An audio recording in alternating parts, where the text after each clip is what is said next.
আসসালামু আলাইকুম। বাংলাদেশ যেহেতু ভালো নাই, আমরা বাংলাদেশে যেহেতু থাকি, আমরা কিন্তু ভালো নাই। যে পরিমাণ ভারতের পানি বাংলাদেশের যে অবস্থা, এই অবস্থা দেখার পর থেকে আমরা যারা একটু ভালো জায়গাতে আছি পানি ছাড়া, তাদের কিন্তু বারবার সেই দৃশ্যগুলাই চোখের সামনে ভাসতেছে। এই যে কিছু ছবি কিছুক্ষণ আগে ফেসবুকে দেখলাম, দেখার পর থেকে আমার ভিতরটা ভাঙ্গে তছনছ। শুধু আমার না, আমরা যারা বাংলাদেশে থাকি, আমাদের সোনার বাংলাটা আমরা কখনোই কিন্তু এভাবে দেখতে চাই না। আমাদের সোনার বাংলাটা ঠিক সোনার মতো করেই আমরা ভাবি, সোনার মতো করেই দেখতে চাই। আজকে যে রাজনীতিক যে সমস্যার কারণে যে কাজটা ওরা ভারত সরকার করছে, এই কাজটা একেবারেই কিন্তু ঠিক করে নাই। এইভাবে আমাদের ক্ষতি কিন্তু ভারত সরকার না করলেও পারত।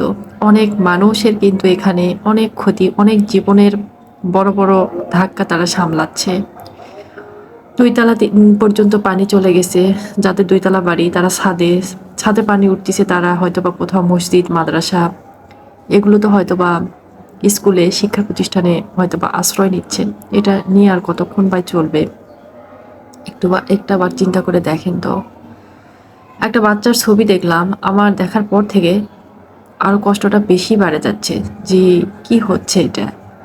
সারাক্ষণ মনে হচ্ছে আল্লাহ, তাদের কাছে যদি আমি যাইতে পারতাম তারা হয়তো বা কিছুটা হলেও শান্তি পাইতাম। তা আমাদের সোনার বাংলাদেশের মানুষজনকে আল্লাহ তাআলা নিজ হাতে রক্ষা করুক, হেফাজত করুক। এটাই হচ্ছে আমার চাওয়া, এটা আমাদের সকলের চাওয়া।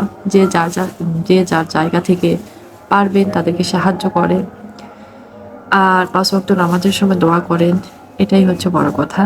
এখন আসরের আজান হইছে, ইনশাল্লাহ সবাই ভালো থাকবেন, সুস্থ থাকবেন। আল্লাহ হাফেজ।